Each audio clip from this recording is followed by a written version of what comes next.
Hey, what's up guys? How you doing? Thanks for joining me. This is RJ's Cave. Today is the day.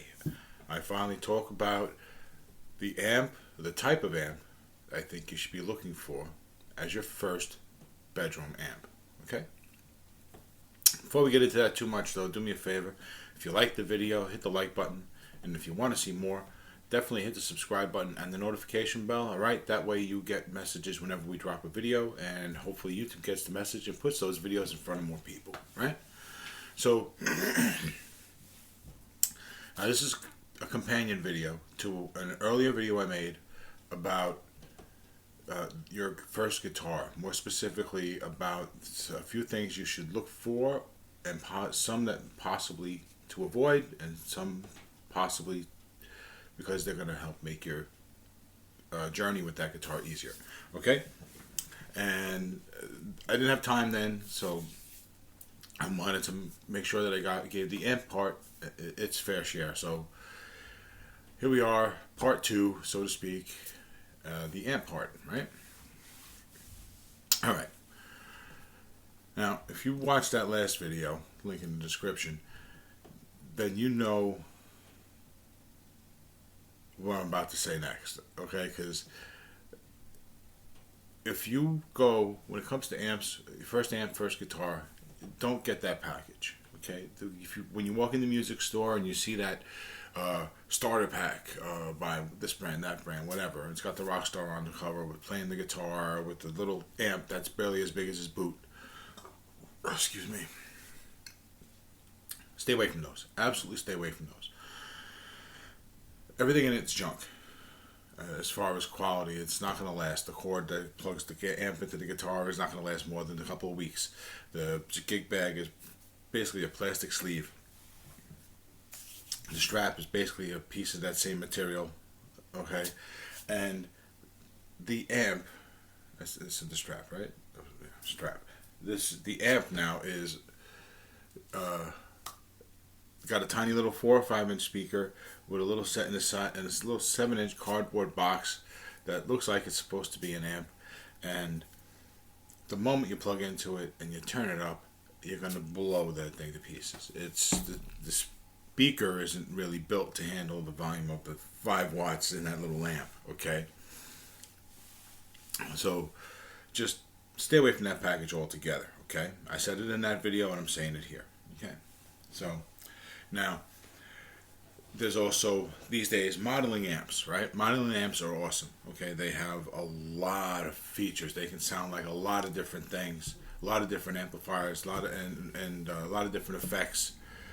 And I would say, normally I would say stay away from something that sounds complicated, but as long as you can find some of them, the ones that are basically plug and play, and then later on you can mess around with it and you can do things, then those are great, because a lot of those extra practice features are built in, and they should be as simple as everything else about the amp, if that's your general experience when you're checking it out. Okay, if it seems like it's more or less plug and play, that's what you're going for. Okay, you just want to be able to plug one end of the cord in the amp, one end of the cord in the guitar, and start playing, find a tone, find an effect, and just go, right? So as long as you can do that, and you can afford it in your budget for your first guitar and amp, then absolutely get one. Okay. Now, for the rest of us, the classic style of amplifier is going to be the way to go.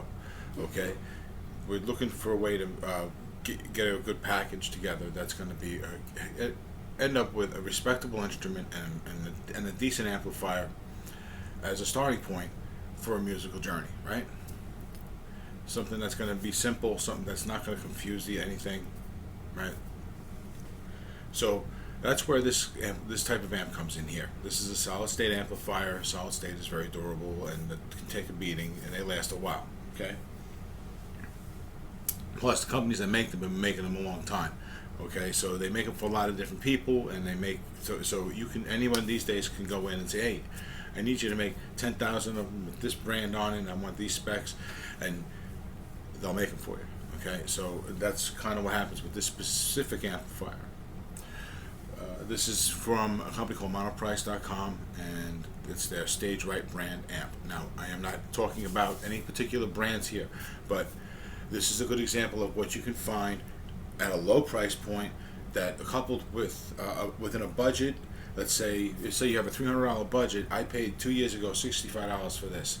Now you have $235 to get a guitar and a gig bag and a strap and a cord. Usually when you buy a guitar, you can get a gig bag with it. If you can, it's another $20, and another $10 for a strap, and another $10 for a cord. Okay, so right around $300, you can be all in and have a solid bedroom setup. This is not a play-out setup, okay, or anything like that. If your budget allows for it, buy a name brand. Don't buy a brand like this, okay? Look for one of the big guys, all right? Take a look at some reviews, ask a few friends. But you definitely want an 8-inch speaker. You definitely want a 20-watt amplifier, okay? And you definitely want it to have 2 channels, okay? This particular one, as an example, this is where you plug it in. Right next to it is a button that switches between the channels. One channel is called dirty, that's the distortion channel. All the tones are going to sound distorted, okay? And that comes with 2 knobs here. One is called gain, and then there's a volume control. Gain, it helps push the distortion more and more to give you a different distortion, different levels of distortion, let's call it. And you press the button again and you get the other channel, which is just a clean tone. And then both sides share the parametric, well, it's not parametric, but they share the EQ section, okay? The EQ section is 3 knobs at low, mid, and high, right?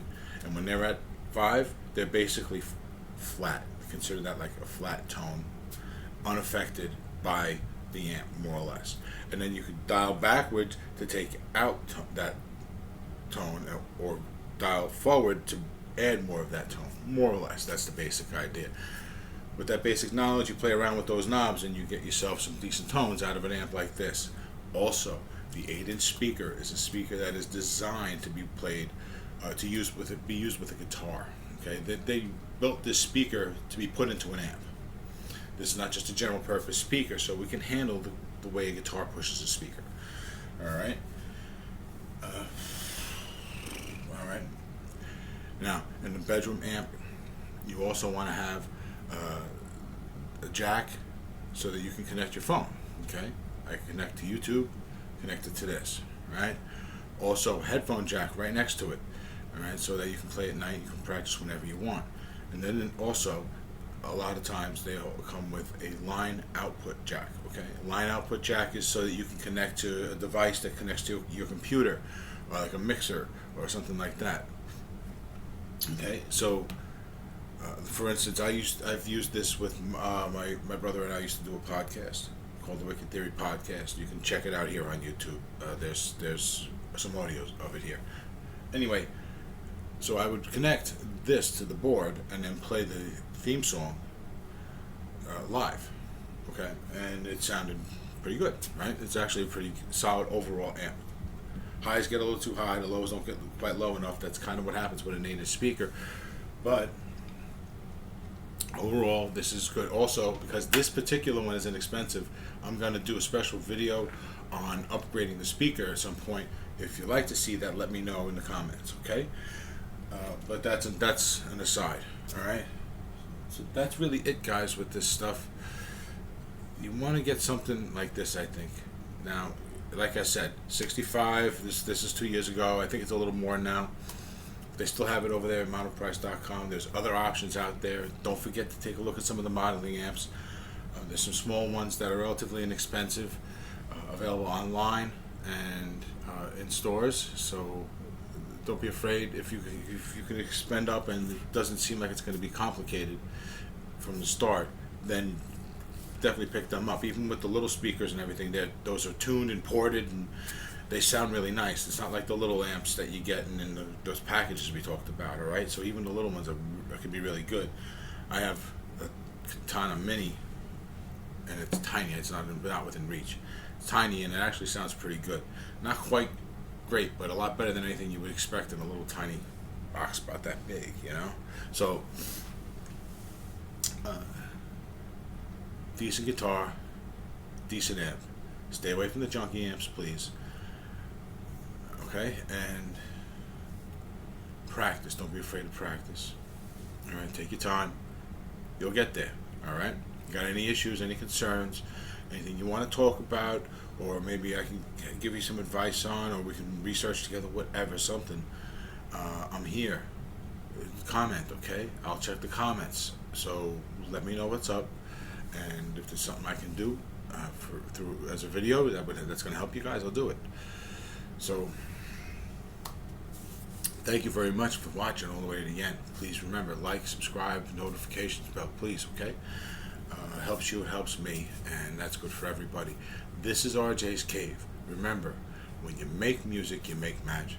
So please, make music, learn to make music so you can make magic, all right? We need more magic in the world. So that's it for now. Take it easy. This is RJ's Cave out. Later.